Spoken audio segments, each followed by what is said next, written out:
রাজ্য drug control আধিকারিকরা বারুইপুরে একটি অফিসে তল্লাশি চালিয়ে আরও এক স্যালাইন প্রস্তুতকারক সংস্থাকে ব্ল্যাকলিস্ট করলো।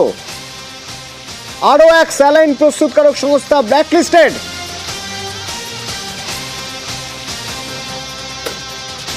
অভিজিৎ রয়েছে আমার সঙ্গে। অভিজিৎ, বারুইপুরের এই ওষুধ সংস্থার কারখানায় তল্লাশি চালানোর পরে রাজ্য ড্রাগ কন্ট্রোল আধিকারিকরা তারা স্যাটিসফাইড নন।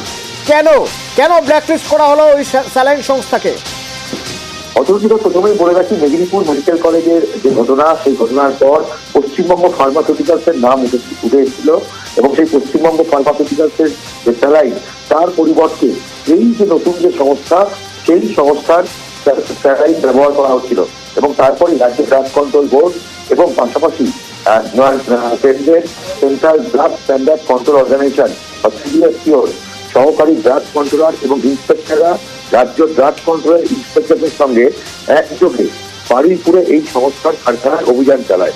এবং সেখানে গিয়ে দেখা যায় এই অভিযানে যে বিভিন্ন ওষুধ এবং স্যালাইন নির্দিষ্ট গুণমানের থেকে অনেক খারাপ, এবং এরপরে দ্রুত রাজ্য ড্রাগ কন্ট্রোল কোন রকম রেয়াত না করে এই সংস্থার সমস্ত ওষুধ স্যালাইন এই সমস্তকেই কালো তালিকাভুক্ত বা ব্ল্যাক লিস্ট করে এবং নতুন করে যাতে কোনো রকম ওষুধ বা স্যালাইন তৈরি না করতে পারে তার নিষেধাজ্ঞা জারি করেন।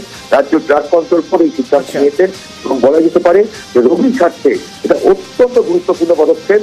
গুণমানের সঙ্গে যদি কোনো রকম ভাবে আপোষ না করা হয়, সেই ওষুধ স্যালাইন কোনো জিনিসকে সেগুলোকে কোনো রকম ভাবেই ছাড়পত্র দেবে না রাজ্য ড্রাগ কন্ট্রোল বোর্ড।